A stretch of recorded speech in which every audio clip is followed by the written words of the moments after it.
आपकी स्क्रीन पर जो किताब दिख रही है, इस किताब में ऐसा क्या है जो मोदी सरकार को परेशान कर गया? क्या यह किताब सच में सरकार के लिए इतनी खतरनाक है? और है तो उसमें ऐसा क्या लिखा है जो सदन में इस किताब जो अब तक रिलीज नहीं है उसको लेकर हंगामा हो गया? स्पीकर ने पढ़ने पर रोक लगा दी। गृह मंत्री अमित शाह, रक्षा मंत्री राजनाथ सिंह ने आपत्ति जता दी। क्या जनरल नरवणे को यह किताब लिखनी चाहिए थी? क्योंकि फौज में ऐसा चलन कम रहा है। एक नए तरह के दौर की शुरुआत है। इन 3 सवालों का जवाब आप चाहें तो कमेंट सेक्शन में दे सकते हैं। फिलहाल ये किताब छपेगी या नहीं छपेगी, ये वक्त बताएगा। लेकिन इसने 2020 की सच्चाई पर एक ऐसी बहस शुरू की है जिसे दबाना अभी फिलहाल नामुमकिन लगता है। फिलहाल ये किताब भले ही रक्षा मंत्रालय की फाइलों में बंद हो, लेकिन इसकी गूंज पूरे देश में सुनाई दे रही है।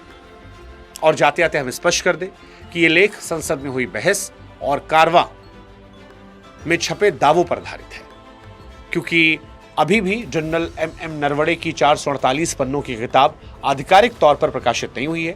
इसलिए इसके पूर्ण और अंतिम तथ्यों की पुष्टि किताब के बाजारों में आने के बाद ही संभव। 5 लाइन पढ़ना चाहता हूं। जो पुस्तक प्रकाशित हुई ही नहीं, स्वयं कह रहे हैं कि पुस्तक प्रकाशित नहीं हुई।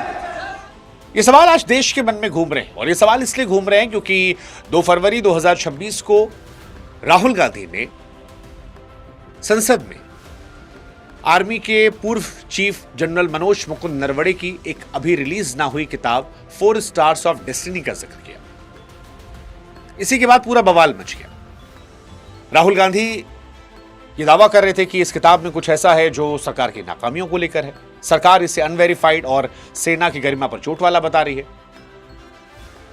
आलम यह रहा कि 14 मिनट के अंदर ही सदन की कार्रवाई स्थगित हो गई।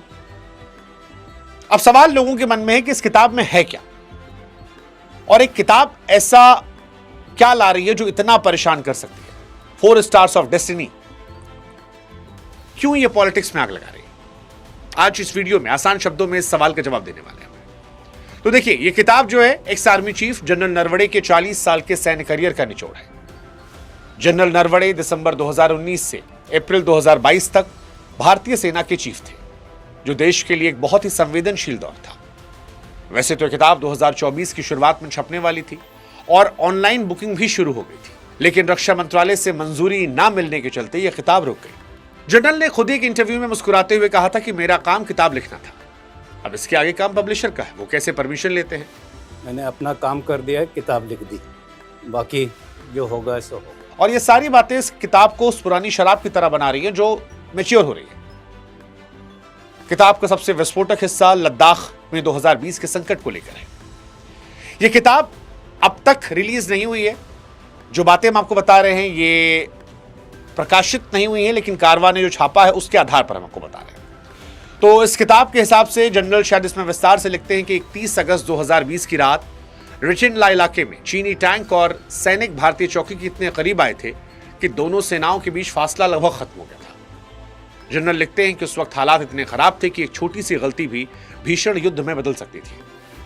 राहुल गांधी ने भी इसी हिस्से को आधार बनाकर सरकार की रणनीतिक स्पष्टता और चीन की नीति को लेकर सवाल उठाए। अब सवाल यह था कि क्या पूर्वी लद्दाख संकट में सरकार और सेना के बीच में तालमेल की कमी थी? राहुल गांधी संसद में सबसे बड़ा सवाल यही उठा रहे थे कि क्या मुसीबत के समय सेना को सरकार से साफ साफ आदेश मिले थे? किताब के जो हिस्से लीक हुए हैं उसके मुताबिक जब चीनी टैंक रेचिनला की तरफ बढ़ रहे थे, तब जनरल ने रात के समय रक्षा मंत्री राजनाथ सिंह को फोन किया और पूछा कि आदेश क्या है। जनरल जो लिखते हैं उसमें कहा जाता है कि जो आपको ठीक लगे वो कर लीजिए। जनरल ने अपनी किताब में इस नाजुक स्थिति को हॉट पोटैटो यानी जिम्मेदारी से पल्ला झाड़ने को कहा। हालांकि सरकार के समर्थक ये कह रहे हैं, उनका तर्क है कि सेना को यह कहना असल में उन्हें मौके पर तुरंत फैसला लेने की आजादी देना था, ऑपरेशनल फ्रीडम। विपक्ष का आरोप है कि सरकार ने सारा बोझ सेना के कंधों पर डाल दिया ताकि युद्ध अगर छिड़ जाए तो खुद को सुरक्षित रखा जा सके। अब भारतीय सैन्य इतिहास में पहली बार है कि कोई पूर्व आर्मी चीफ अपनी ही सरकार के राजनीतिक फैसलों पर इतने तीखे और बेबाक अंदाज में सवाल उठा रहा, जो सेना की चुप रहने की पुरानी पॉलिसी से बहुत अलग है। संसद के अंदर राहुल गांधी ने जैसे ही कारवां मैगजीन लहराई, जिसके कवर पर जनरल नरवणे की तस्वीर के साथ मूवमेंट ऑफ ट्रुथ लिखा था, सत्ता पक्ष के लोगों ने इसका विरोध किया। स्पीकर ओम बिरला ने नियम 349, 352, 353 का हवाला देकर राहुल गांधी को रोक दिया, क्योंकि ये नियम कहते हैं कि सदन कि पटल पर कोई भी ऐसी सामग्री नहीं रखी जा सकती जो सरकारी तौर पर प्रमाणित न हो। लोकतंत्र में ये नियम इसलिए जरूरी है ताकि संसद का रिकॉर्ड अफवाहों का अड्डा न बने। साथ ही भारत में ऑफिशियल सीक्रेट एक्ट के तहत किसी भी रिटायर्ड सेना प्रमुख को ऐसी बातें सार्वजनिक करने से पहले सरकार की अनुमति लेनी होती है जो देश की सुरक्षा को प्रभावित कर सकती है। रक्षा मंत्रालय का तर्क है कि किताब में रणनीतिक जानकारियां हैं, जबकि विपक्ष का कहना है सरकार सुरक्षा के नाम पर अपनी राजनीतिक छवि को बचा रही है। अब यहां पर साफ करना यह भी जरूरी है कि यह किताब मेनली 2020 के पूर्वी लद्दाख संकट पर है, जिसे राहुल गांधी ने 2017 के डोकलाम विवाद से जोड़कर सरकार की चीन नीति पर सवाल उठाए थे। किताब का दूसरा सबसे बड़ा हिस्सा अग्निपथ योजना पर है।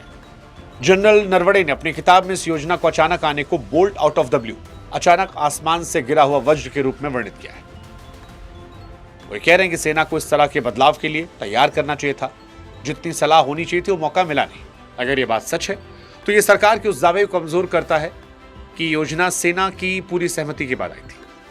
गृह मंत्री अमित शाह ने इसे सेना का राजनीतिकरण करने की कोशिश बताया, लेकिन यहां एक बड़ा सवाल उठता है कि अगर इस लेख में छपे ये अंश गलत या मनगढ़ंत है तो सरकार या सेना ने अब तक उस पर डिफेमेशन का केस क्यों नहीं कर दिया? क्या सरकार की ये चुप्पी इस बात की गवाही देती है कि किताब में जो लिखा है वो कड़वा सच हो सकता है? ये सवाल आज लोगों के जहन में है। आखिर में सवाल वही कि क्या ये सिर्फ एक किताब है या कोई बड़ा सच? जनरल नरवणे की यह किताब अब सिर्फ एक कहानी आत्मकथा नहीं है, बल्कि 2026 की राजनीति का सबसे बड़ा मुद्दा बन गई है। राहुल गांधी ने जनता के बीच ये संदेश पहुंचाया है कि 2020 की पूर्वी लद्दाख की सच्चाई वो नहीं जो सरकार बता रही है। सरकार कह रही है कि सेना के साथ पॉलिटिक्स नहीं करनी चाहिए। जनरल नरवणे जिन्होंने किताब लिखी है वो इस पर अब खामोश है। वो कह रहे हैं मुझे जो लिखना था मैंने लिख दिया, अब पब्लिशर्स की जिम्मेदारी है।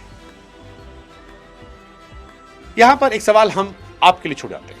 क्या हमें खुद से पूछना चाहिए कि हमारी राष्ट्रीय सुरक्षा इतनी नाजुक है कि एक रिटायर्ड जनरल की यादों से उसे खतरा हो सकता है? या फिर असल डर यह है कि किताब छपने पर कुछ रणनीतिक कमियां हैं जो सामने आ जाएंगी? या फिर इस पर पॉलिटिक्स की जा रही है कुछ बातों को आधार बनाकर?